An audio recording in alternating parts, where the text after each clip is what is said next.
scientifically defined. Well, originally it was, but it is a way of life now. So enumerating some of the behavior that makes it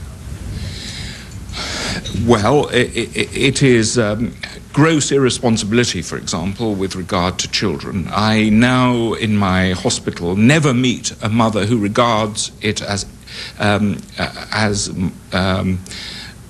necessary for a child to have a father.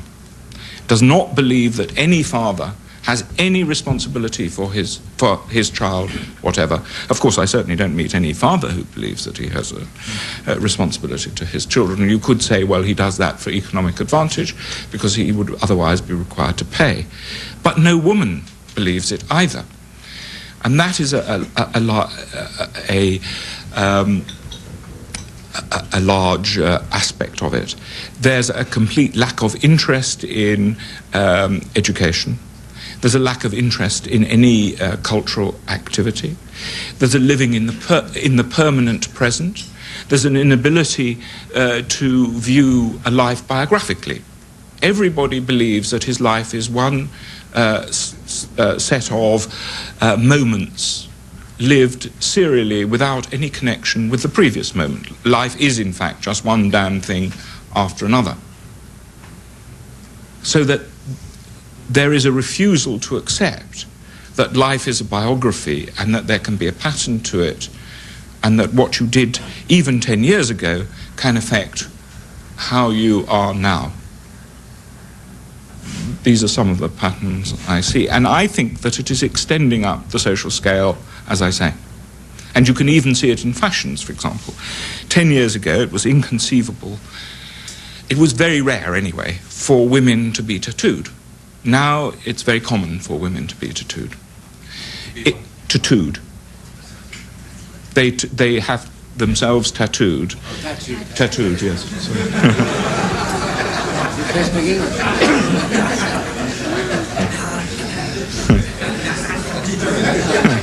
That's true in this country as well. Yes. And it's going up the social scale. In fact, recently I reviewed a book for the New Criterion about the tattooed, what is known as the tattooed community.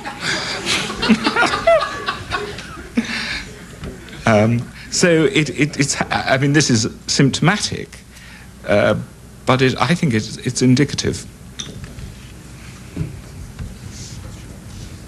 You've given us a very eloquent diagnosis of a somewhere between malaise and serious illness. While I don't suggest that one can go and solve the problem either with Cipro or patent medicine, what would you prescribe?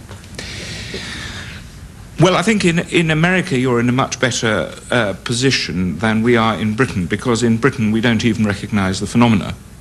I mean, again, in my book I describe how I went to a lunch at a left-wing publication, and when I described some of the things that I see every day, a gentleman leaned forward and said, "You know funny people."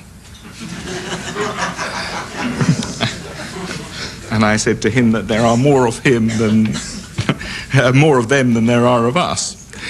And so the first thing in Britain, of course, is to recognize the phenomena and to recognize the seriousness of the situation, because if you don't recognize that, then there's nothing you could do.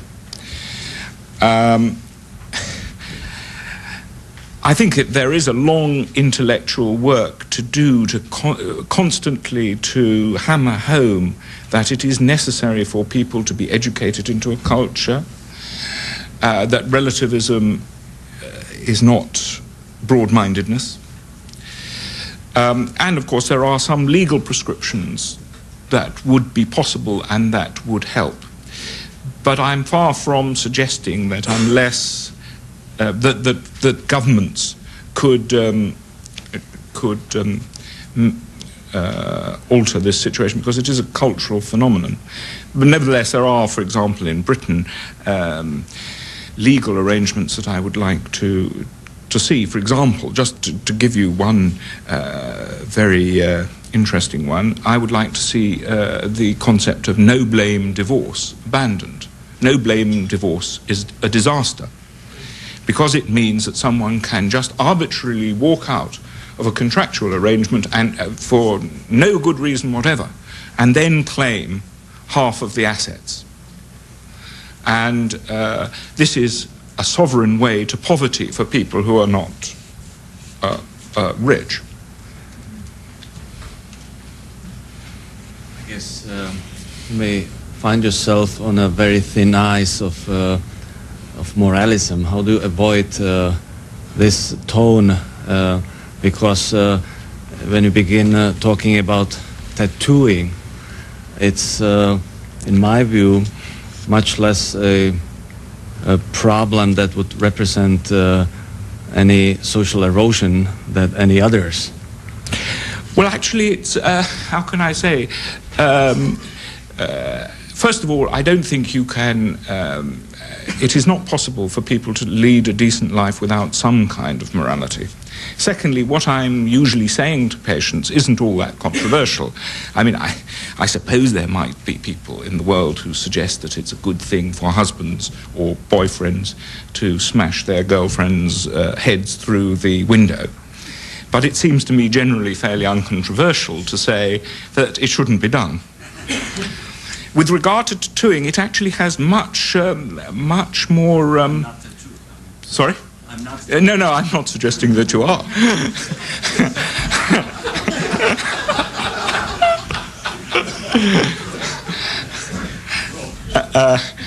With regard to tattooing, it does actually have quite serious effects on people's lives. If you have, for example, as I have seen, people with, shall we say, not to put too fine a point on it, F off tattooed on your forehead, it's rather difficult to get a job. Certainly in the service industries.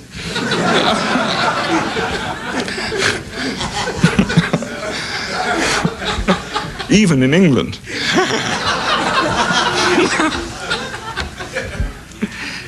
And so it is actually quite... Now, again, for example, one thing that people have tattooed on them, or some people have tattooed on them, is no fear tattooed on their necks.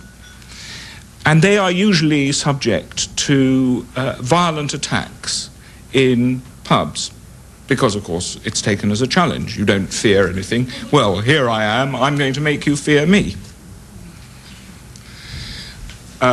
So it is actually quite a problem. And one of the things I would like to see, and it would be taken up actually by large numbers of prisoners, about 98-99% of British white criminals are tattooed. And in fact, there's a much closer association between tattooing and criminality than, say, poverty and criminality. And smoking as well, isn't it? Which here nearly is criminal.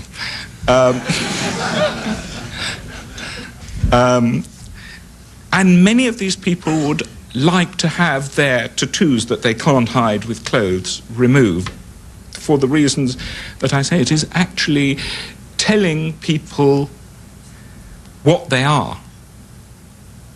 And so while they do it at a time because of peer pressure, because they think it looks good, 10 or 20 years down the line, they realize what a disastrous effect it has had on their lives. And I would like to see us remove the tattoos in prison. I think that is one thing that we could do. I mean, I suppose it would give some perverse incentives, perhaps, because removal of tattoos is very expensive.